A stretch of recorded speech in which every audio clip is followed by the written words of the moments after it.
మనం సేవించే మన దేవుడు మంచి దేవుడు. కీర్తన గ్రంథము 34వ అధ్యాయము 8వ వచనంలో ఇలాగుంది: యెహోవా ఉత్తముడని రుచి చూచి తెలుసుకున్నది, ఆయనను ఆశ్రయించు నరుడు ధన్యుడు. లార్డ్ ఈస్ గుడ్, ఇంగ్లీష్లో లార్డ్ ఈజ్ గుడ్ అనేటువంటి పదాన్ని ఉపయోగించాడు. యెహోవా ఉత్తముడు అంటే ఆయన మంచివాడు అని రుచి చూచి తెలుసుకుని ఆయనను ఆశ్రయించిన నరుడు ధన్యుడు. ఆశీర్వదించబడినటువంటి వారు, దేవుణ్ణి ఎవరైతే, యెహోవాను ఎవరైతే ఆశ్రయిస్తారో వారు ఆశీర్వదించబడినటువంటి వారు, ధన్యులు. ఎందుకంటే మన దేవుడు ఉత్తముడు, మంచివాడు. అలాగే 145వ కీర్తన 9వ వచనాన్ని మనం గమనిస్తే, యెహోవా అందరికీ ఉపకారి, lord is good to everyone.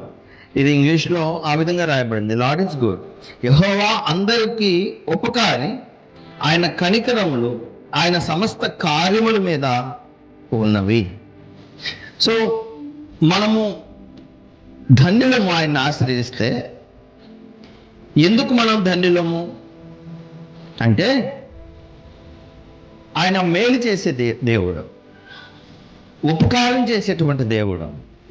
ఉపకారం చేసేటువంటి వారు లేకపోతే మేలు చేసేటువంటి వారిని మనము ఆనుకొని ఉంటే, వారితో స్నేహం చేస్తే మనకు మేలు కదా. చెడ్డవారిని ఎవరైనా ఆశ్రయిస్తారా? చెడ్డవారితో ఎవరైనా స్నేహం చేయాలని కోరుకుంటారా? అంటే దాని అర్థము నీకు మేలు కలగని చోటు లేకపోతే నీకు మేలు కలగనటువంటి మనుషులతో సహజంగా మనము ఎవరు కూడా వారితో సహవాసం చేయము. మరి మనము ధన్యులమని ఎప్పుడు ఎంచబడతాము అంటే మేలు చేసే దేవుణ్ణి ఆశ్రయించినప్పుడు. అంతేకాదు సమస్త కార్యముల మీద ఆయన యొక్క కనికరము ఉన్నదంట. అందుకే ఆయన అందరికీ ఉపకారి, అన్నిటి మీద ఆయన కనికరము. ప్రతి వారి పట్ల ప్రతి విషయంలో దేవుడు కనికరం చూపిస్తాడు.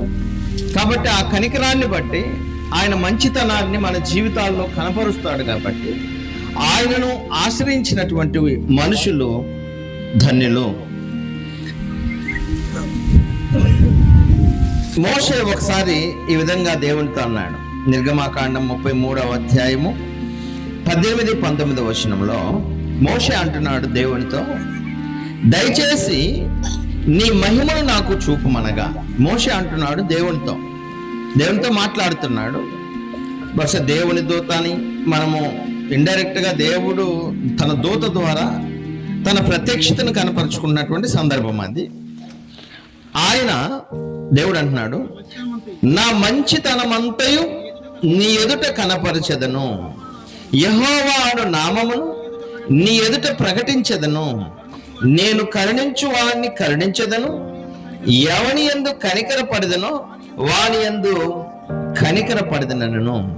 నీ మహిమను నాకు చూపు దేవా అని ఎప్పుడైతే మోషే మాట్లాడాడో, నీ మహిమ ఎలా ఉంటుంది అంటే ఆయన మాట్లాడుతూ నా మంచితనాన్ని అంతా కూడా నీ ముందు నేను కనపరుస్తానని మాట్లాడుతున్నాడు. అంటే ఆ రోజు బర్నింగ్ బుష్ అంటే ఆ మండే పొదలో కనిపించినటువంటి సందర్భములో మంచి ఏం కనిపిస్తుంది అది కాదు దాని అర్థము.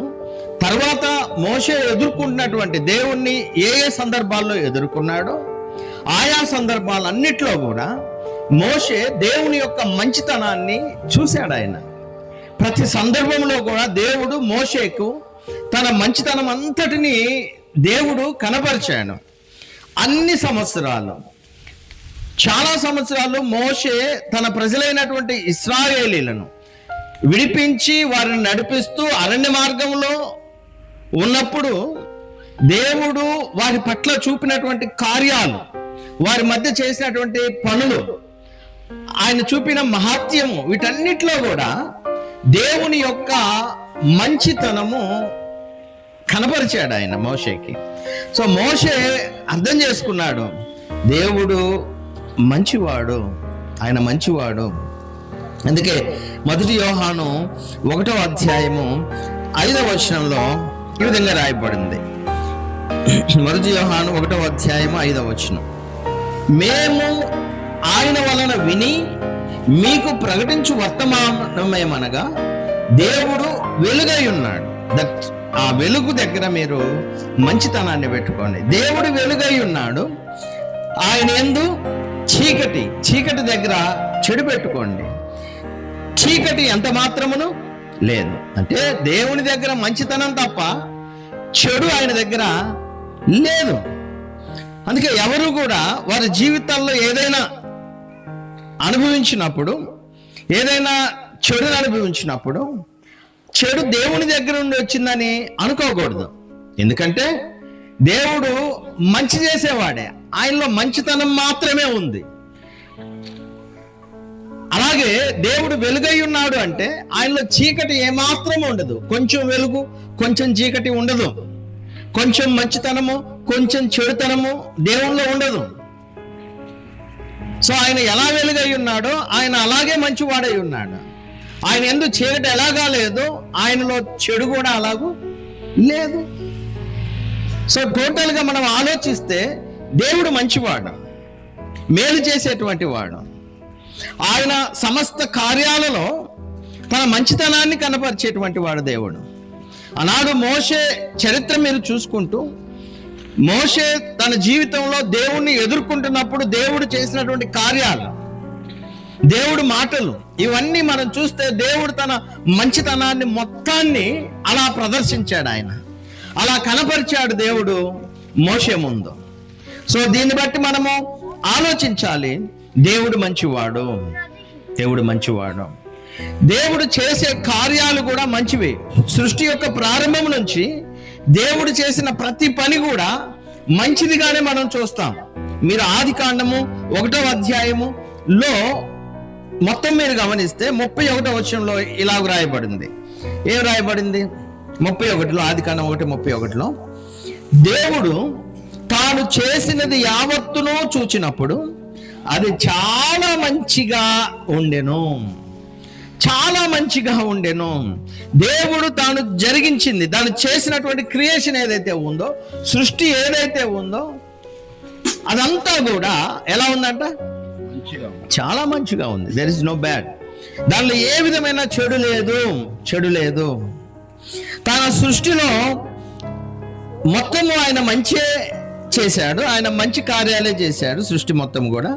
అలాగే ఆయనను అనుసరించేటువంటి వారికి కూడా, దేవుణ్ణి ఎవరైతే అనుసరిస్తారో, ఆయనని ఎవరైతే సేవిస్తారో, ఆయన్ని ఎవరైతే పూజిస్తారో వారి విషయాల్లో కూడా ఆయన మంచే చేస్తాడు. కీర్తన గ్రంథము 84వ అధ్యాయము 11వ వచనాన్ని మనం చూద్దాం. దేవుడు మంచి చేస్తాడండి. 11వ వచనం, దేవుడైన యెహోవా సూర్యుడును కేడమునై ఉన్నాడు, యెహోవా కృపయు ఘనతయు అనుగ్రహించును, యథార్థంగా ప్రవర్తించు వారికి ఆయన ఏ మంచి చేయక మేలు మంచి. చూడండి, మీరు గమనించండి, యథార్థంగా ప్రవర్తించేటువంటి వారికి ఆయన ఏ మేలు చేయక మానడు. ఎవరైతే ఆయన ఎదుట యథార్థమైన జీవితాలు జీవిస్తారో వారికి ఖచ్చితంగా మంచి జరుగుతుంది.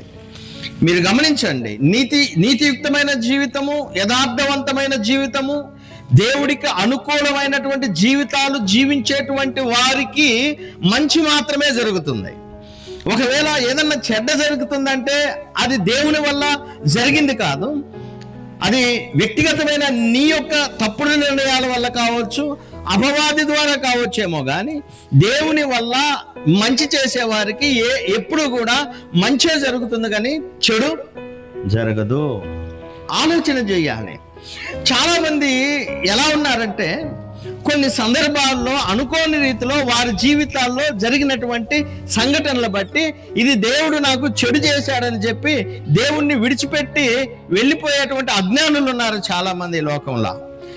దేవుని పిల్లలమైనటువంటి మనము జ్ఞాపకం పెట్టుకోవాలి, గుర్తు పెట్టుకోవాలి, ఆయన ఎడల యథార్థంగా ఎవరైతే ప్రవర్తిస్తారో వారి జీవితంలో దేవుడు ఏ మేలు చేయక మానడు.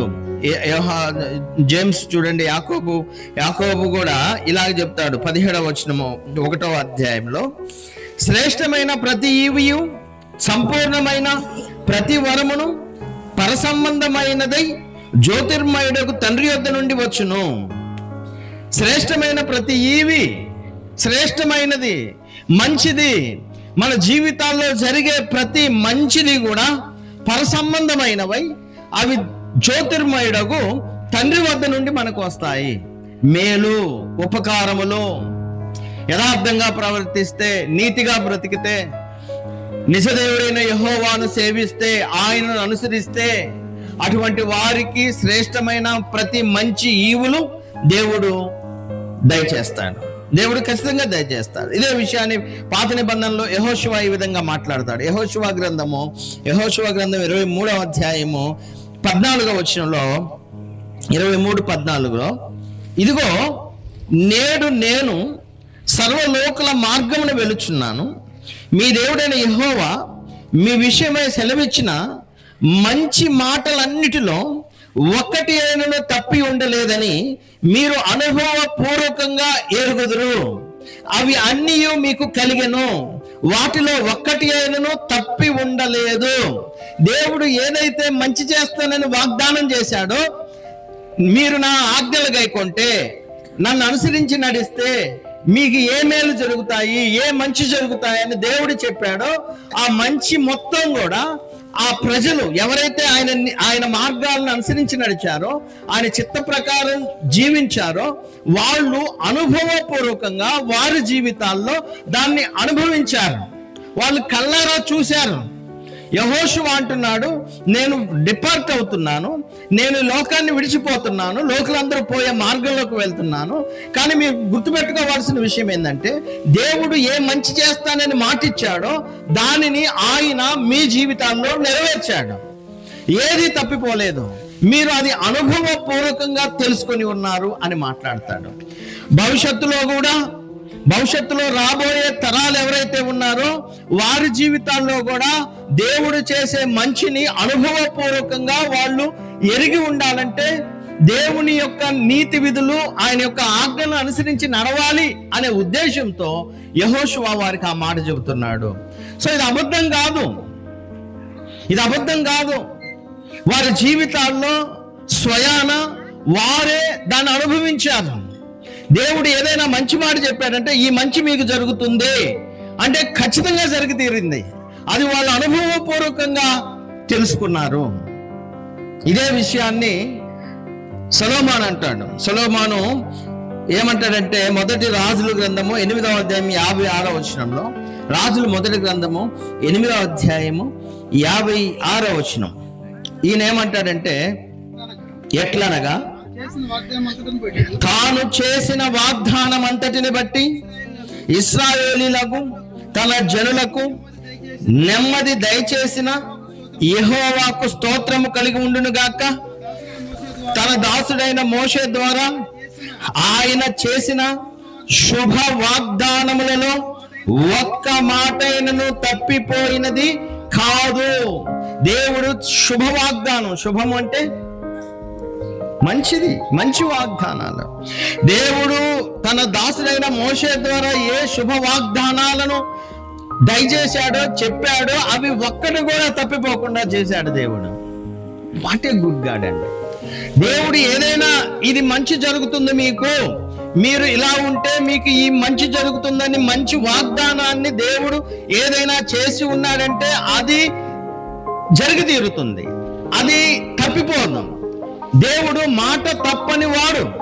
ప్రత్యేకంగా మంచి చేసేటువంటి విషయాలలో ఏ మంచి వాగ్దానాలు దేవుడు చేస్తాడో ఆ మంచి వాగ్దానాలు అనుభవపూర్వకంగా ఆయన చెప్పిన దాన్ని అనుసరించినటువంటి వారు తెలుసుకుంటారు అనుభవపూర్వకంగా. ఈరోజు మీరైనా సరే, మనమైనా సరే, ఆ రోజులో ఉన్నటువంటి వాళ్ళు మాత్రమే కాదు, ఈ రోజుల్లో బ్రతుకుతున్నటువంటి మనం కూడా ఆయన చిత్తానుసారంగా మనం బ్రతికినప్పుడు ఆయన ఏ మంచి వాగ్దానాలను మనకు దయచేశాడో. You see the Bible. మీరు బైబిల్ చూడండి, మంచి వాగ్దానాలు ఎన్నున్నాయో మీరు గ్రంథాన్ని చదివితే అర్థమవుతుంది. ఆయన ఏ ఏ మంచి వాగ్దానాలను మనకి ఇచ్చాడో వాటిని మనము అనుభవపూర్వకంగా మన జీవితాల్లో చూస్తాము. ఎందుకంటే దేవుడు మంచి దేవుడు. ఆయన మంచిని మాత్రమే మనకు అనుగ్రహిస్తాడు. ఏ మంచి చేస్తానని ఆయన వాగ్దానం చేశాడో ఆ వాగ్దానాన్ని ఆయన మర్చిపోయేవాడు కాదు. ఒక్క మాట కూడా దానిలో నుండి తప్పిపోదు. అంతేకాదు దేవుడు మనకిచ్చిన ఈ గ్రంథం ఏదైతే ఉందో, ఆ రోజు వాళ్ళకి ఇచ్చిన ధర్మశాస్త్రం ఏదైతే ఉందో అది మంచిది. అది వాళ్ళ కొరకు ప్రత్యేకంగా ఇచ్చిందండి. అది అంతకు ముందు ఉన్నటువంటి జనాంగాలు చాలా మంది ఉన్నారు. వాళ్ళు ఎలా పడితే అలా నడుచుకునేటువంటి వాళ్ళకు ఒక నీతి లేదు, ఒక నియమం లేదు, ఏది మంచి ఏది చెడ్డ అని చెప్పేటువంటి వాళ్ళు లేరు. ఇశ్రాయేలీలైనటువంటి వారికి దేవుడిచ్చినటువంటి ధర్మశాస్త్రం ఏదైతే ఉందో అది మంచి నేర్పిస్తుంది. మీరు లేఖనాన్ని చూడండి, ద్వితీయోపదేశకాండము 6వ అధ్యాయము 6వ అధ్యాయము 17వ వచనం నుంచి ఇలాగ రాయబడింది. మీ దేవుడైన యెహోవా ఆజ్ఞలను అనగా ఆయన నీకు నియమించిన శాసనములను కట్టడలను జాగ్రత్తగా అనుసరింపవలెను. నీకు మేలు కలుగునట్లు నీ ఎదుటి నుండి నీ సమస్త శత్రువులను వెళ్ళగొట్టేదనని యెహోవా చెప్పిన ప్రకారము నీ పితరులతో ప్రమాణం చేసిన ఆ మంచి దేశంలో నీవు ప్రవేశించి దాన్ని స్వాధీనపరచుకున్నట్లు నీవు యెహోవా దృష్టికి యథార్థమైనదియు ఉత్తమమైనదియు చేయవలెను.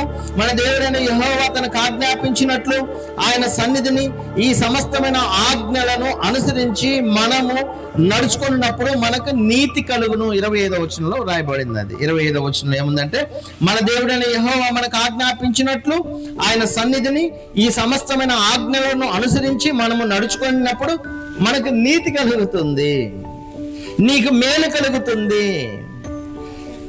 నీవు ఏ దేశాన్ని అయితే దేవుడు నిన్ను ప్రవేశపెడతానని చెప్పాడు ఆ దేశంలో నువ్వు ప్రవేశించి మంచిగా నువ్వు బ్రతకాలంటే, యెహోవా దృష్టికి యథార్థమైనది ఉత్తమమైనది నువ్వు చేయాలంటే ఆయన ఆజ్ఞలను ఆయన కట్టడలను ఆయన శాసనములను అనుసరించి జాగ్రత్తగా నడుచుకోవాలి.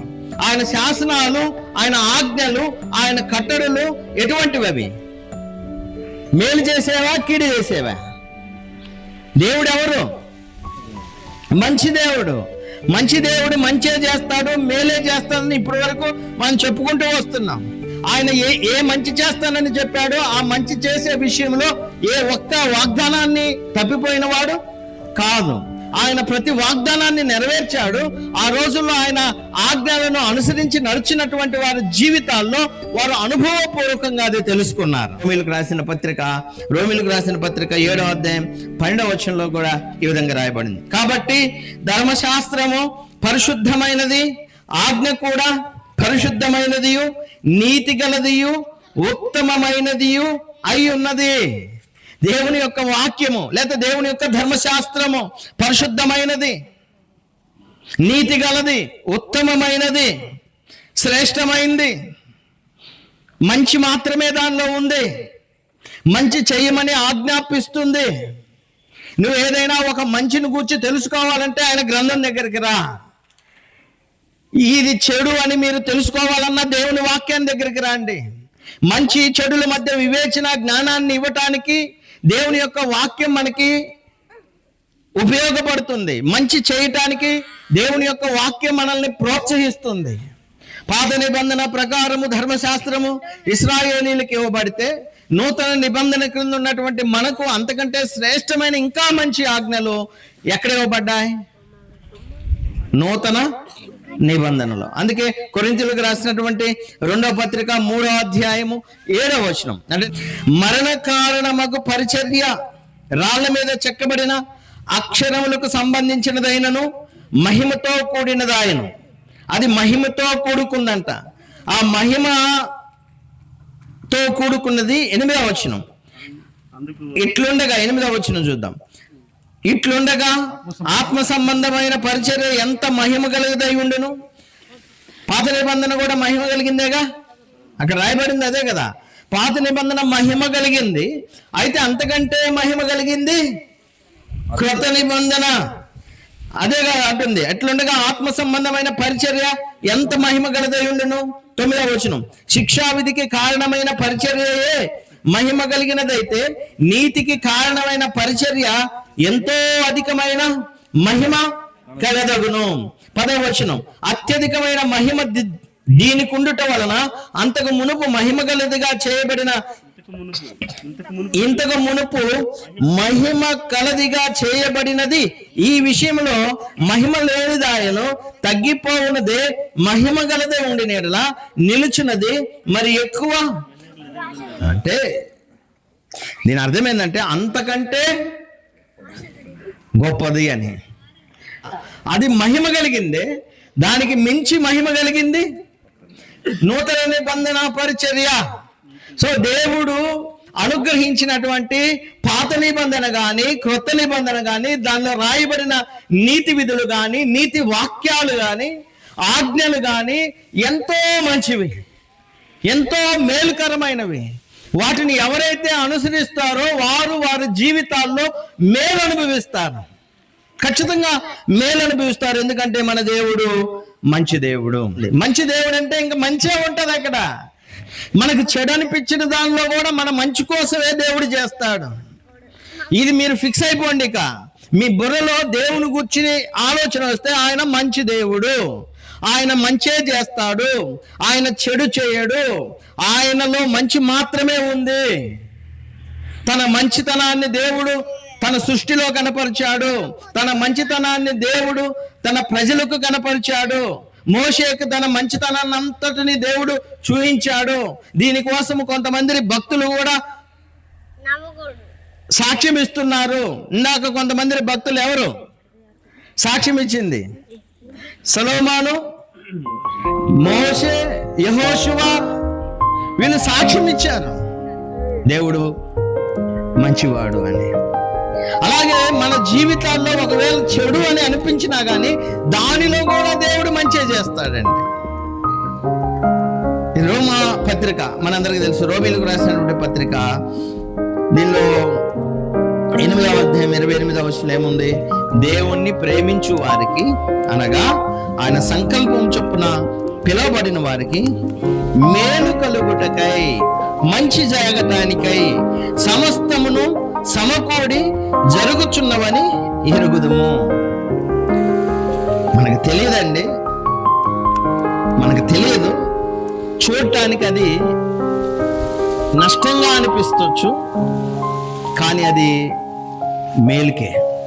ఇదే విషయాన్ని ఒక ఆయన డైరెక్ట్గా చెప్తుంటాడు కొంతమందితో. ఆదికాండం 50వ అధ్యాయం 20వ వచనం. ఆదికాండం 50వ అధ్యాయము 20వ వచనం మీరు చూడండి. ఇక్కడ యోసేపు తన సహోదరులతో మాట్లాడుతున్నాడు. ఏమని? మీరు నాకు కీడు చేయని ఉద్దేశించితే గాని నేటి దినములు జరుగునట్లు, అనగా బహు ప్రజలను బతికించినట్లు అది మేలుకే దేవుడు ఉద్దేశించును. అది మేలుకే దేవుడు ఉద్దేశించును. వాళ్ళు అనుకుంటున్నారు, లేకపోతే అందరూ అనుకునేది, లేకపోతే యోసేపు అనుకునేది తన అన్నలు కీడు చేశారు. అవును, అది కీడే, చూడటానికి అది కీడుగానే ఉంటుంది. కానీ దేవుడు దాన్ని ఎలాగ మార్చాడు? మేలుకు. దేవుణ్ణి ప్రేమించేటువంటి వారి జీవితాల్లో అది చెడ్డగా అనిపించినప్పటికీ కూడా అది మేలుకి జరుగుతుంది. మనం అనుకుంటాం, ఇంత మంచి వ్యక్తి నా జీవితంలో నుండి ఎందుకు వెళ్ళిపోయాడు? ఇఫ్ యు లవ్ గాడ్, నువ్వు నిజంగా దేవుణ్ణి ప్రేమిస్తే ఆ వ్యక్తి నీ జీవితంలో నుండి వెళ్ళిపోవటానికి కూడా నీ మేలుకే. గుంటలో ఎందుకు పోయాలి యోసేపును? ఇంత మంచోడు, అమాయకుడు గుంటలో ఎందుకు పడేయాలా? అది కీడు కదా. అవును, కానీ అది భవిష్యత్తులో మేలుకే దేవుడు ఉద్దేశించాడు. అవును, భవిష్యత్తులో తన ప్రజలైన ఇశ్రాయేలీలు కరువులో నుండి బయటపడి బతికి వాళ్ళ సంతానం వృద్ధి ఆ ఇశ్రాయేలీలు మొత్తము వ్యాపించాలి. దేవుడు ఏదైతే వాగ్దానం చేశాడో అబ్రహాముతో, నీ సంతానాన్ని విస్తరిస్తానని, ఆ సంతానం విస్తరించబడాలంటే భవిష్యత్తులో జరుగుతున్నటువంటి కరువులో నుండి వాళ్ళు తప్పించుకొని వాళ్ళు బతికి వారి జనాంగము వృద్ధవ్వాలంటే ఇక్కడ యోసేపు కీడులో పడాలి. సో కొన్ని సందర్భాల్లో మనకి కీడు అనిపించింది కూడా దేవుడు దాన్ని మేలుకే అనేది ఆలోచన చేయాలి. నేను ఆ ఊరు నుంచి ఇక్కడికి ఎందుకు వచ్చా, ఇక్కడి నుంచి అక్కడికి ఎందుకు పోయా? దేవుణ్ణి ప్రేమించేటువంటి వారి జీవితాల్లో ఏది జరిగినా, దేవుణ్ణి ప్రేమించిన వాళ్ళని గురించి చెప్పట్లా, నేను దేవుణ్ణి ప్రేమించే వారి గురించి చెబుతున్నాను. వారి జీవితాల్లో చూడటానికి అది కీడుగా అనిపించినా అది వాళ్ళ యొక్క మేలుకేనండి. మేలుకే దేవుడు జరిగించి ఉద్దేశిస్తాడు. సో మీరు ఫిక్స్ అయిపోండి, దేవుడు మేలే చేస్తాడు. కీడులాగా అనిపించినా అది దేవుడు మేలుకే చేస్తాడు అనేది దేవుని పిల్లలు గ్రహించాలి. ఎప్పుడైతే ఆయన నీతి విధులు, ఆయన న్యాయ విధులు, ఆయన కట్టడలు, ఆయన ఆజ్ఞలను మనం అనుసరించి మనం నడుస్తామో అన్నీ మన మేలు, మన మంచికే దేవుడు చేస్తాడు. ఎందుకంటే దేవుడు మంచి దేవుడు. సో ఇప్పుడు బాధాకరమైన విషయం ఏంటంటే, ఇంత మంచి దేవుడైనటువంటి ఆయనను నమ్మట్లేదు చాలా మంది. ఇంత మంచి దేవుడైనటువంటి దేవుణ్ణి ఆశ్రయించట్లేదు చాలా మంది. ఆయన దగ్గరికి రావట్లేదు చాలా మంది. ఆయనకు దూరస్తులుగా బ్రతుకుతున్నారు చాలా మంది. మన పల్లెలోనే మీరు చూడండి, వారికి తెలుసు దేర్ ఇస్ చర్చ్, సంఘం ఉంది, దేవుని మాటలు వినబడుతున్నాయి, అక్కడ దేవుని సన్నిధి ఉంది, దేవుని ప్రజలు వెళుతుంది దేవుని సన్నిధానంలోనికి, ఆయన మాటలు వినపడుతున్నాయని తెలిసినా కానీ ఎందుకు మంచి దేవుని దగ్గరికి రావట్లేదు? ఆయన మంచి చేస్తాడు, ఆయన మేలు చేస్తాడు అనేటువంటి విషయాలు తెలిసినా కానీ చాలా మంది ఆ మంచి దేవుడైన యెహోవా వద్దకు, ఆ మంచి ప్రభు అయిన క్రీస్తు వద్దకు రావట్లేదు. చాలా మంది రావట్లేదు. చెడు చేసే వాని దగ్గరికి వెళ్తున్నారండి. చెడు చేసేది ఎవరండి? అపవాది. దేవునికి విరోధి, దేవుని పిల్లలైన ప్రతి వారికి విరోధి అయినటువంటి సాతానును అనుసరిస్తున్నారు చాలా మంది. అపవాదిని అనుసరించి వెళ్తున్నారు. అపవాదిని ఎలా అనుసరిస్తున్నారు అంటే, దేవుణ్ణి మనం ఎలా అనుసరిస్తున్నామో వాళ్ళు కూడా అపవాదిని అలాగే అనుసరిస్తారు. దేవుని అనుసరించేటువంటి ఎలా అనుసరిస్తున్నారు మీరు అంటే, we showing the kindness and love and compassion. దేవుణ్ణి ఎలా మనం అనుసరిస్తున్నామని చెప్తారు జనాలు. మనలో ఉన్నటువంటి నీతిని బట్టి, మనలో ఉన్న పరిశుద్ధతను బట్టి, మనలో ఉన్న యథార్థతను బట్టి, మనం చూపించే దయను బట్టి, మనం చూపించే కనికరాన్ని బట్టి, మనం చూపించే మంచితనాన్ని బట్టి we can understand that we are following God. అంటే అప్పుడు అర్థమవుతుంది మనం దేవుణ్ణి అనుసరిస్తున్నామని. మరి దయ్యాన్ని అనుసరించేవాడు, సాతాను అనుసరించేవాడు కూడా వీడు సాతాను అనుసరిస్తున్నాడని చెప్పేది వాడు చేసేటువంటి చెడ్డ క్రియలు, చెడ్డ పనులు. మనం ఎలా చేస్తున్నాం? మనం దేవుని వల్ల ప్రేరేపింపబడి, పరిశుద్ధాత్ముడు మనలో ఉండి మనల్ని ప్రేరేపించడం ద్వారా ఈ మంచి చేస్తున్నాం, ప్రేమ కనపరుస్తున్నాం, దయ చూపిస్తున్నాం, జాలి చూపిస్తున్నాం, మంచితనాన్ని చూపిస్తున్నాం, దేవుణ్ణి అనుసరించి నడుస్తున్నాం. ఇది ఎలా మనకు అర్థమవుతుంది? ఆయన ప్రేరేపిస్తే చేస్తున్నాము. మరి చెడ్డ చేసేవాడు ఎవరు ప్రేరేపిస్తున్నారు? అపవాది ప్రేరేపిస్తున్నాడు. కనిపించకుండా దేవుడు మన జీవితాల్లో ఎలా పనిచేస్తున్నాడో కనిపించకుండా సాతానుడు కూడా దుష్టుల విషయంలో పనిచేస్తున్నాడు. దుర్మార్గాన్ని అనుసరించే వారి విషయంలో పనిచేస్తున్నాడు. దేవునిని అనుసరించినటువంటి వారిలో పనిచేస్తున్నాడు. దేవునికి వ్యతిరేకంగా తిరిగేటువంటి వారిలో పనిచేస్తున్నాడు. They don't know that. అంటే అది వాళ్ళకి అర్థం కావట్లేదు. వాళ్ళు అనుసరిస్తుంది అపవాదిని. అపవాది మంచోడా అండి? యోహాను సువార్త 3వ అధ్యాయం 44వ వచనం చూద్దాం. యోహాను సువార్త 3వ అధ్యాయం 44వ వచనం. మీరు మీ తండ్రి యొక్క అపవాది సంబంధులు, మీ తండ్రి దురాశలు నెరవేర్చుకొనుచున్నారు. ఆ ఆది నుండి వాడు నరహంతకుడై ఉండి సత్యమందు నిలిచిన వాడు కాడు, వాని యందు సత్యమే లేదు. వాడు అబద్ధమాడినప్పుడు తన స్వభావం అనుసరించి మాట్లాడును. వాడు అబద్ధికుడును అబద్ధమునకు జనకుడునై ఉన్నాడు. సాతాను యొక్క లక్షణాలు స్పష్టంగా కనబడుతున్నాయి ఇక్కడ. వాడు దురాశను రేపుతాడండి, దురాశను రేపుతాడు. ఎలా దురాశను రేపుతాడు? మీరు ఎఫెసీయులకు రాసిన పత్రికలో ఒక మాట ఉంది. అదేంటంటే 2వ అధ్యాయం 2వ వచనంలో, మీరు వాటిని చేయొచ్చు వాయుమండల సంబంధమైన అధిపతిని అనగా అవిధేయులైన వారిని ఇప్పుడు ప్రేరేపించు శక్తికి అధిపతిని అనుసరించి ఈ ప్రపంచ ధర్మము చొప్పున మునుపు నడుచుకుంటురి. వాళ్ళనంట ఎఫెసులో ఉన్నటువంటి వారిని మునుపు ఒక శక్తి వారిని ప్రేరేపిస్తుంది. శక్తికి అధిపతి అయిన వాడు, ఆ శక్తికి అధిపతి అయిన వాడు అనగా వాడు ఎవరు? సాతాను.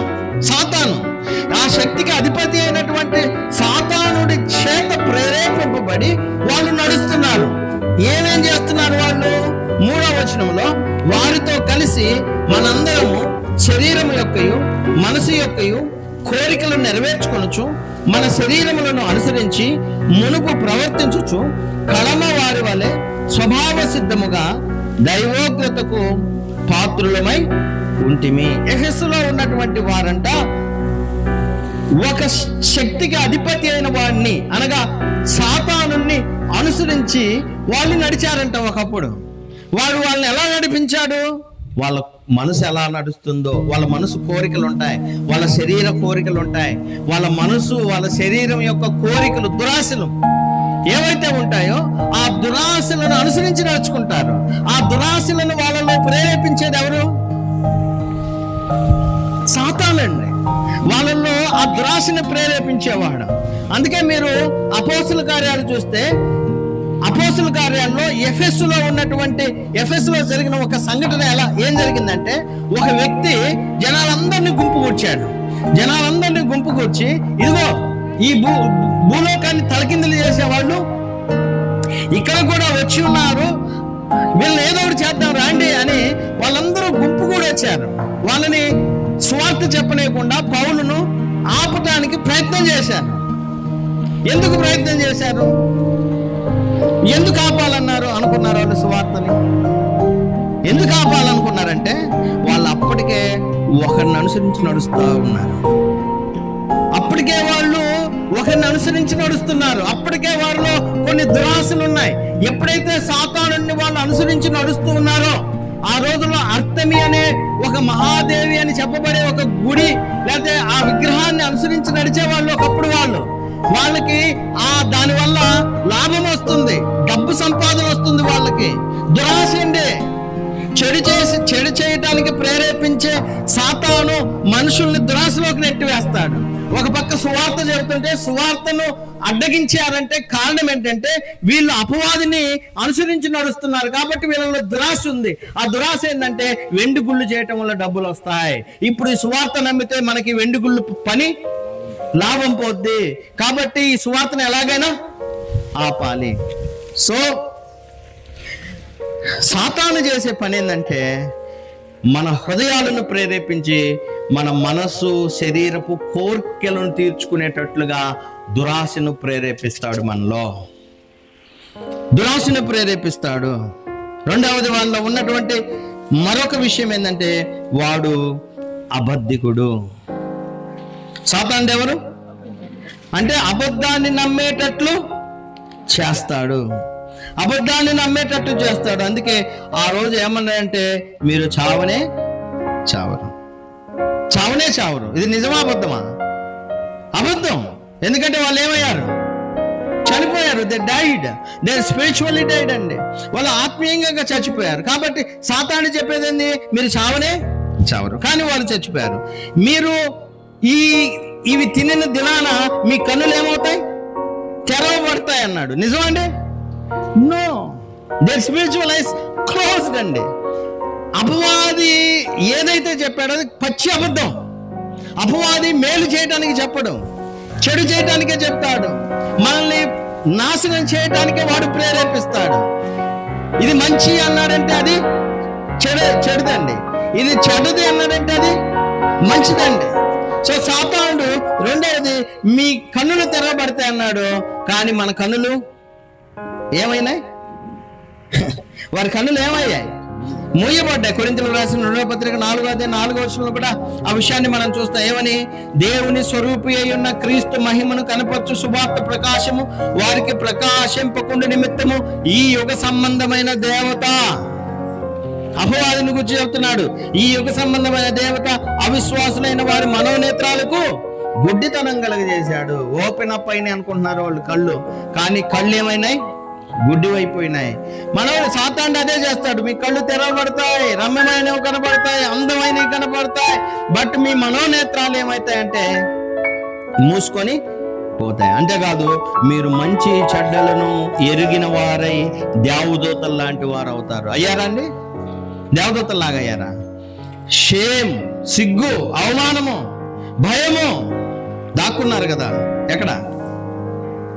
నిజమైతే దేవదూతలు అయ్యేవాళ్ళు కదా. సో మంచివాడైన దేవుణ్ణి అనుసరించడానికి బదులు చాలా మంది చెడ్డవాడు, నరహంతకుడు, అబద్ధికుడు, ఆత్మలను నాశనం చేసేవాడైన సాతానుని అనుసరించి నడుస్తున్నారు చాలా మంది. రెక్లెస్ డ్రైవింగ్ ఉంటుంది యవనస్తులకి. డ్రైవింగ్ ఎలా పడితే అలా తిప్పుకుంటా పోతారు. వాళ్ళు అనుకుంటారు అది చిన్న విషయమే అని, చిన్న విషయమే అనుకుంటారు. రెక్లెస్ గా సమాధానాలు చెబుతారు పెద్దలకి, మాట వినరు. అది చిన్న విషయమే అనుకుంటారు వాళ్ళ దృష్టిలో. అవసరమైతే సిగరెట్ పీలుస్తూ ఉంటారు, మందు తాగుతూ ఉంటారు, జాగ్రత్తం చేస్తుంటారు, వ్యభిచారం చేస్తుంటారు, అబద్ధాలు ఊరికనే ఆడుతుంటారు, అన్యాయం చేయడానికి త్వరపడతారు. ఇవన్నీ కూడా చాలా చిన్నవిగా అనిపిస్తాయి. అపవాది బహుశా వాళ్ళకి చెప్తాడేమో, అంతే కదా. అపవాది ఇదేం కాదమ్మా, ఇది చాలా చిన్న విషయము, మాదక ద్రవ్యాలు పెద్ద చిన్న విషయం కదా, వాడు చూడు వాడే చేస్తున్నాడు, నీకేమైంది? అపవాది ప్రేరేపణ అండి ఇవన్నీ కూడా. చెడ్డవాడైనటువంటి సాతానుని అనుసరించి చాలా మంది నడుస్తున్నారు యవనస్తులు ఈరోజు.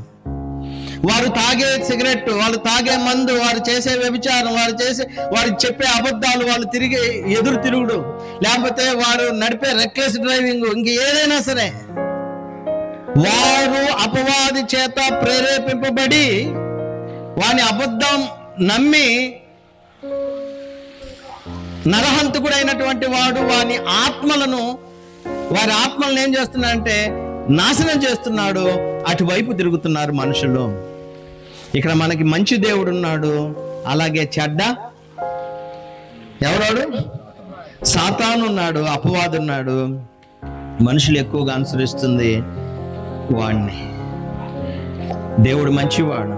క్రొత్త నిబంధనలు కూడా ఈ చెడు చేసే వాళ్ళకి, మనోనేత్రాలు మూసుకుపోయిన వాళ్ళకి, దేవుని మంచితనం అర్థం కానోళ్ళకి, యవనస్తులకి, తెలివి తక్కువ ఉన్న వాళ్ళకి, బుద్ధి లేని వాళ్ళకి వాక్యం ద్వారా చెప్తున్నాడు. వాక్యం ద్వారా ఆయన పిలుస్తున్నాడు, నేను మంచి కాపరిని,